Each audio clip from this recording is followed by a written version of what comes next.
Superwomen, Bernice King, exclusive interview. Become inspired. Attorney Brian Poe with the Atlanta Business and Entertainment Exchange and Poe Simpson Law.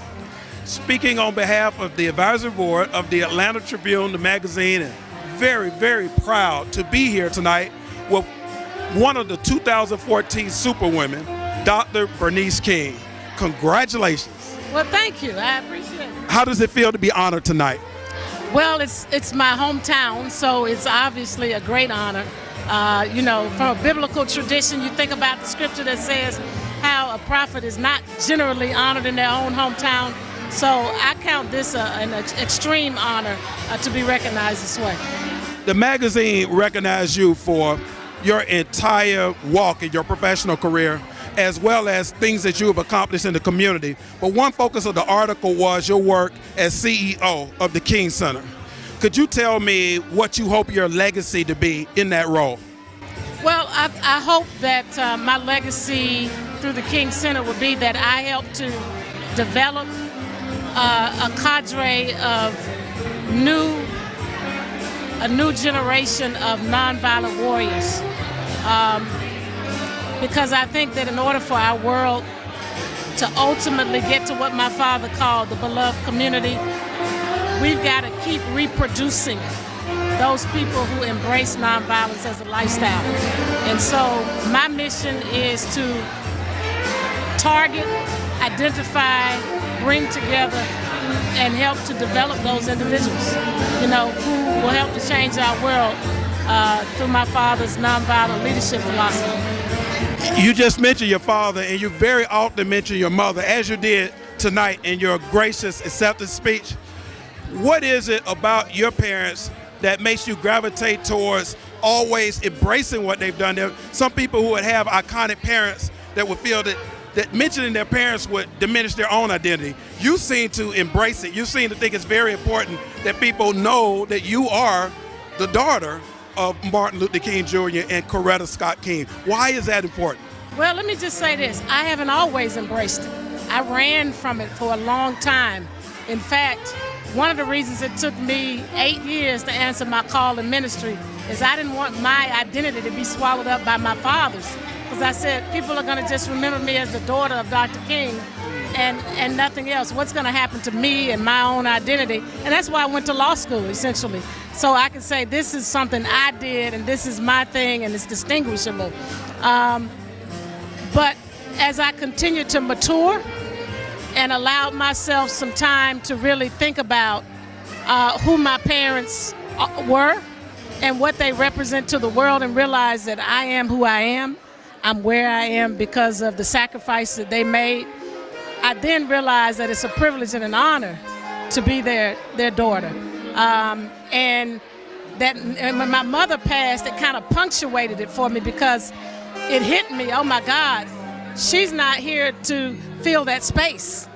And if I don't step up to the plate and if I don't make sure that people understand the great sacrifice that they made for all of us, but not just the sacrifice, but that whole nonviolent legacy that he left and she continued to push forward in our society, then, shame on me. I kind of accepted it as a calling and an assignment. And I remember, I want to share this story. I went somewhere one day and had a meeting with someone. And my mother actually arranged for the meeting. And when I came out of the meeting, I know this sounds crazy, but I said to her, I just called to thank you for the privilege of being your daughter. Because she opened the door for me. And I didn't want to take that for granted. And it's my hope that I can show that to the generation behind me, that there are people who have opened up doors for you. And you didn't get to this place just because of your intellectual knowledge, your own gifts and talents. Yes, that does help you, but from a collective global standpoint, somebody still had to pave the way and make the road a little less bumpy so that you could smoothly go the route that you're going. And so I see that as part of my responsibility. And, I love my parents. I appreciate my parents. And The other factor is that, I really started thinking about my entire, basically, childhood, teenage life, and young adulthood. I had to share my parents with the world. And I went through some stages of resentment about that. And the reason I can fully embrace them now is because, in a strange kind of way, I had to give them up during those younger stages of my life. But now I'm kind of embracing them and bringing them back into myself, as a way to make up for what I lost as a child. So it's kind of those lost years expressing itself in my adult years now. Well, there's so many people that are proud of what you've accomplished, and now we're seeing you on the national stage because of a lawsuit that a lot of people are following. This is a positive night, and you've had to do a lot of interviews on that, so I won't get into the details of that. But I will say that whenever you speak on this, I think it makes parents proud, and people, your parents proud, but our parents very proud of how you are representing yourself in the King Center. And you also seem to have a really talented team of attorneys. I noticed there's one attorney that's almost always with you. Could you tell us a little bit about your legal team? Well, Schiff Harden is the firm that represents me personally, not the King Center. There's a whole nother set of attorneys that represents the King Center. I'm interested in your personal representatives because I see them at the press conference. Okay, yeah. Schiff Harden, specifically Attorney Eric Barnum, and I actually met him through Chief Justice, former Chief Justice Leah Sears Collins. She sent me a letter when someone had filed a lawsuit against the King Center and offered their services and whatever they could, do to help us at that particular time. And I started forming a relationship with Eric, who works with the firm that she's with, Schiff Harden, because she felt that he would be the best person to represent the King Center at the time. And so when this came up, I talked to him about it, and that's how we ended up with their representation. Well, you're doing most of the speaking, and you do an outstanding job. I've heard him speak, and it seems that people are on your side, and I wish you the best with that. But you know what I want to clarify? Okay. I'm honored by that. Let me say that. But the most important thing, because this is a slippery slope for people, is that they're on the side of what's truth and what's right.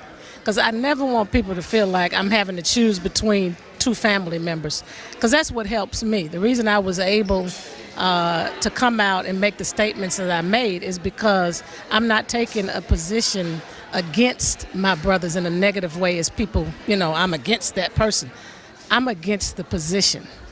And I always try to make decisions by what my heart and my spirit tells me is the right thing to do. So I want to be on the right side. Does it mean sometimes that if I'm convicted and go that way, that in the end something might be wrong? It happens to all of us. But the most important thing is I'm on the side that I'm convicted is the right side, and believe that God is with me in that. And so sometimes it appears, because this has been an interesting scenario as people have made comparisons, she's on this side this time, she's on this side. I'm only on the side of what I believe is right. I never took sides with one brother or another brother. I took sides with what was right. And if somebody happens to be on that right side, it just appears that that's where I am. So I'm sharing that with people because all of us find ourselves in situations where, I don't want to feel like I'm turning against this person or I'm against this person. And that's part of that nonviolent philosophy. You seek to defeat an injustice, not a person. And this really is not about people. This is about righting wrong. And you've always taken the moment to say you still really love your brothers, and I think people appreciate hearing that. Yes, I sincerely do. Obviously, from the very bottom of my heart, they're part of me, and I'd love to be able to escape them. So. And thank you for taking the time to speak to us about that. Congratulations again. This is Attorney Brian Poe with Bernice King, 2014 Atlanta Tribune Superwoman.